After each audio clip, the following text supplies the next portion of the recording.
All right, starting at problem number 30, we're going to need to use our volume and surface area formulas to find the volume and surface area of several different shapes. Starting here, we have a cylinder. We have a right cylinder. We know it's a right cylinder because of this right angle up here. So you have to find two things. Surface area. You are given the formulas exactly as they appear on the front of your packet. So just make sure that you are familiar with that. Surface area has two bases, which are both circles, and it has the side. The side actually forms a rectangle, and the formula for the area of a rectangle is your one length, which in this case is the circumference, times the height. Okay, so filling in the details here, 2, we have the bases. Those are pi times 6, that's the radius, squared. Plus the circumference is 2 pi r, so 2 times pi times 6 times the height, which is 10. All right, simplifying all of this, we have 2 times 36. Let's use our calculator. 2 times 36. And we'll leave our answers in terms of pi. That's 72 pi. Plus 2 times 6 times 10.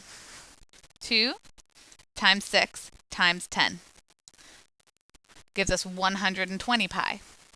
120 pi. Taking 72 pi and 120 pi and adding them together, we get 192 pi units squared because it's surface area. 192 pi units squared. Volume is a little bit easier. Volume is just the area of the base times the height. And in our case, the base is still a circle, so it's pi times r squared times the height, which is 10.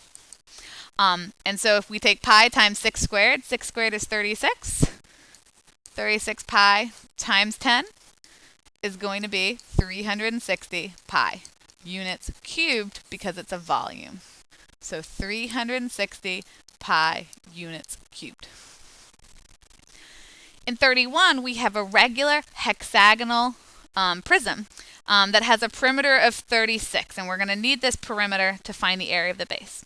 Or, in fact, actually, note the area of the base is right here. That's 54 root 3. So we need the volume and the surface area for this as well. Let's start with surface area.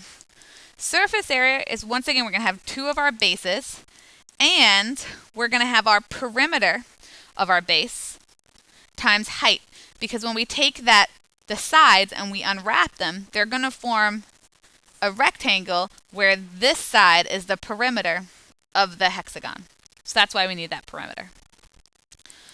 They've given us a lot of information here. They gave us the area of the base. That's 54 root 3. So we have two of those, two 54 root 3s.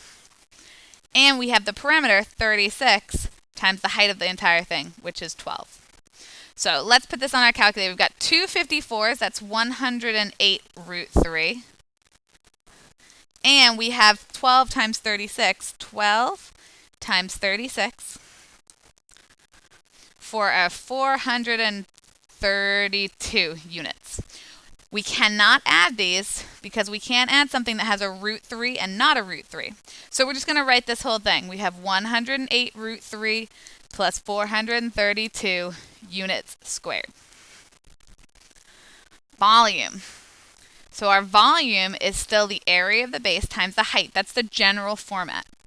So the area of the base they gave us, 54 root 3, times the height, which is shown to us in the diagram as being 12. We can multiply the 54 and the 12, and the root 3 is going to come along for the ride. So 54 times 12 is equal to 648. This gives us 648 root 3 units cubed because it's volume. 648 root 3 units cubed. Done.